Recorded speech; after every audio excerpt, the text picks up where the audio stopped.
Thank you. Well, thanks very much for Pleasure. having me down. Here it is. Not one of the bigger grounds in the Premier League. No, you could say that. It's slightly unusual for the Premier League teams to come down and play in this environment. But the pitch is lovely. I think that's the thing that usually the association is. You get smaller ground, horrible pitch. Yeah. Pitch is beautiful, so from that perspective there can be no complaint. I suppose as well the playing surface is really important for you because you like to keep it on the ground. Yeah. You know, you're not the quintessential English manager from throwback times, are you? You know, you like to play. Yeah, no, we like to play. Yeah. We made a vow, a pledge to ourselves that upon promotion we wouldn't change. We would keep doing what's got us to this position. We played some outstanding football in the Championship, and I wouldn't want to be a manager if I changed what I believe in. So that's not to say that you can't adapt and you can't improve the way that you work to get better results. And ultimately that was what we decided to do. Work harder, smarter, whatever you want to call it. We did change a few things tactically, but we never veered away from what we believe in. And did you feel there was a turning point last season where suddenly you thought we're coming to terms with this Premier League stuff? Yeah, I mean, I'd say there's a host of games that were quite tight together. The Everton game where we came back against them and drew 3-3 here. Yeah. Then the Chelsea game and the Manchester United game were back-to-back, and we won both of those. And that was the turning point. That week, or couple of weeks, really gave the players belief, I think, that we could stay in the division. Where did it come from? Your ethos, the way you believe football should be played? Because you wouldn't have grown up watching that kind of football. It's kind of crept in, hasn't it, over the years? Well, I grew up watching you, so... Well, definitely not then. Everton. Yeah, that's right, Yeah, Everton. you're an Everton fan, weren't you? Yeah, I was an Everton fan as a kid. Right. I don't know. Well, I followed, like most kids, see who's winning. And I watched the FA Cup 1984 Cup final, and that was sort of my first game that I remember watching, and Everton won, and that was sort of what happened from that point. But yeah, I mean, my vision of football really has changed. So as a player, you played to win, you played to succeed individually and of course as a part of a team. But then when I became a coach, suddenly had to view it totally differently. And as I've grown older as a coach, I've moulded my ideas and philosophies, and to this point today, I want to play attractive football. I want people to want to pay to come and watch my team.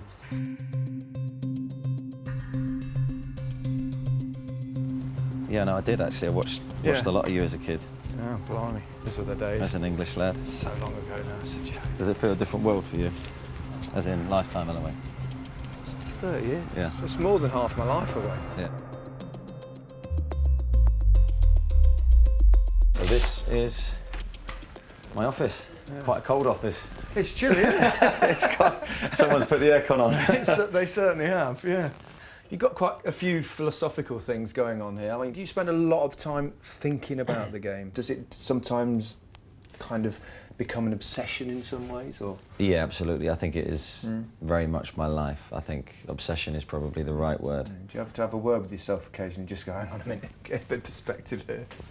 No, I can't do that. That's how immersed I am in it. I can't do that. No, I think you have to accept when you're in this type of job that's how it's going to be until you're out of it.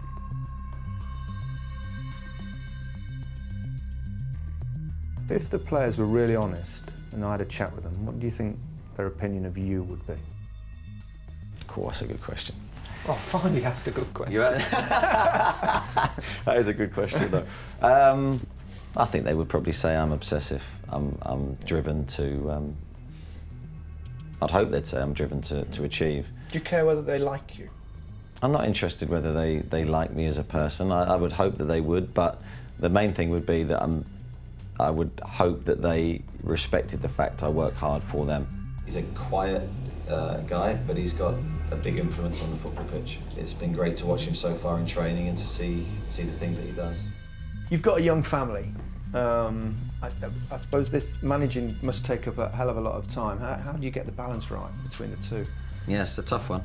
It's a tough one for me and my family, because I believe if you want to do the job right, you have to fully commit, and long days. Yeah. Well, you have press conference at 8 o'clock. Who does that? No one, I think. But yeah, I mean, I've got a lovely family. I've got 2 young boys and a great wife, a lovely dog, and I love my home life. Probably not there enough. So what are your hours? Yeah.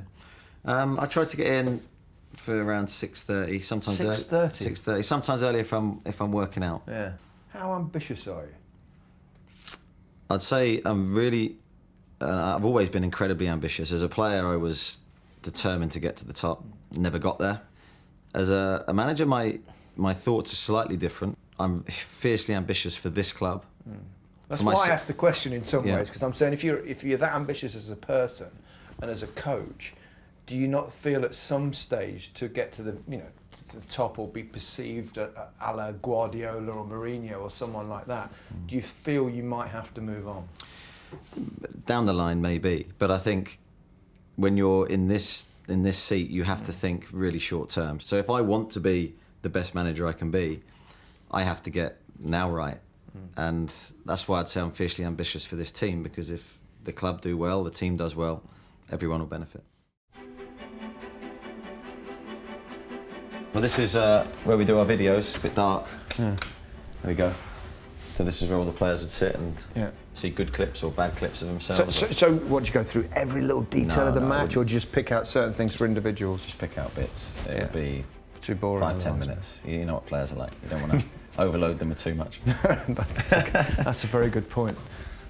Analysis and statistics room. Yeah, so they can watch the games, they can watch training. Do many do that? Yeah, they do actually. Do they? Yeah, new generation of players. They're quite interested in all this side of things, and they know how to work a computer. And things have changed in the last few years. The work ethic, was that something you were brought up with? Yeah, it must have been. I feel I had a great childhood. I was really well looked after by my mum, one of 5 kids.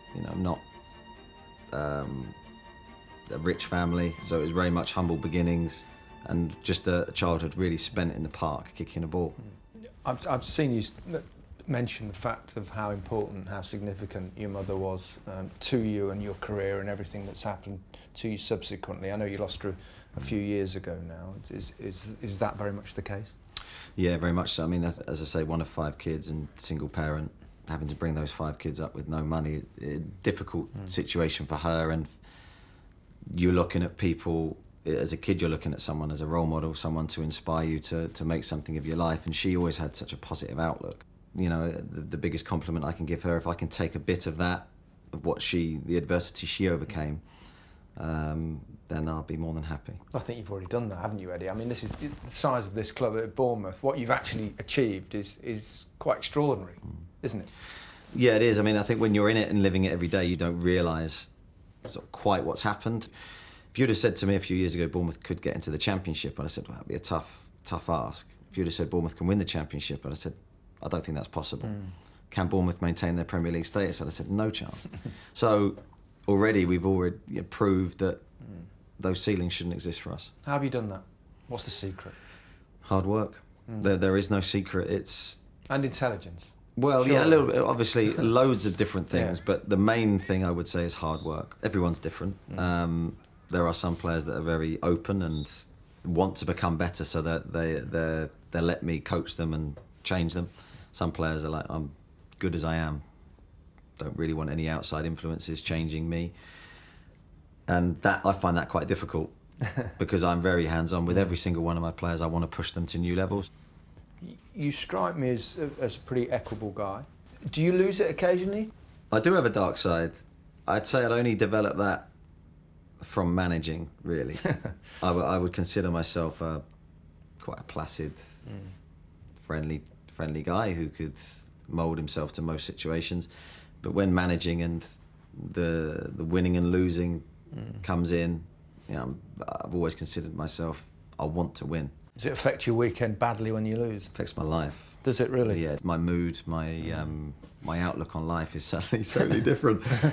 But yeah, I think I have that edge where if I see unprofessionalism or people not giving their all, then we won't get on. How many staff have you got? Yeah, we've got. It's growing. It's growing. Yeah. And especially on the analyst side, there's lots of. Oh. Hello. There you go. New signing. We've got a new signing. You didn't expect to see that. I didn't expect to see that. And you? He's got control. Good movement. So that's our analyst room. That's the analyst. That's the analyst. Hang on a minute, what's this? Wheel of Fortune this thing is- going on here. What?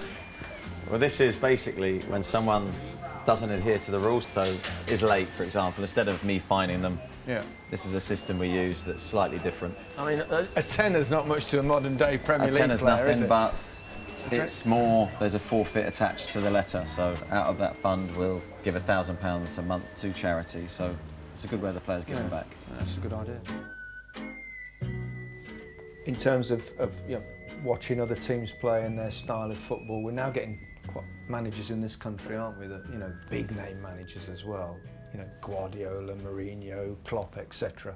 Do you think sometimes we just overlook homegrown coaches a little bit?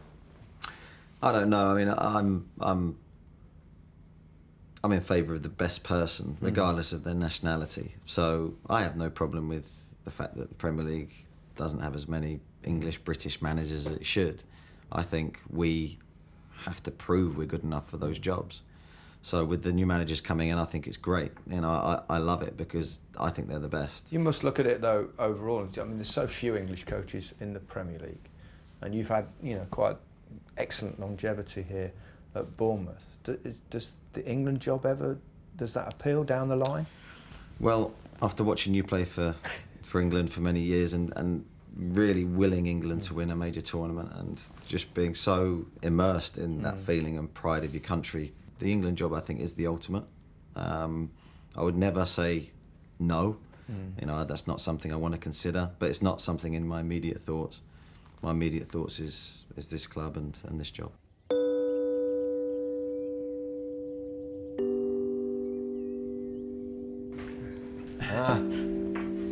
Smells. Boot rooms are much more colourful than they They used are. to be in my day. It's always black and white. Even mine. Yeah. Well, there you go. The coach is the only black boots. Old school. This Yeah. is more, you know, my. That's where but me and yeah, JT Yeah. get our Old boots school. from. But Eddie, I really appreciate you giving your time to us, and it's been fascinating. I wish you all the very best. Thank you very much. Yeah. Really nice to meet you. Yeah. Likewise. Good stuff.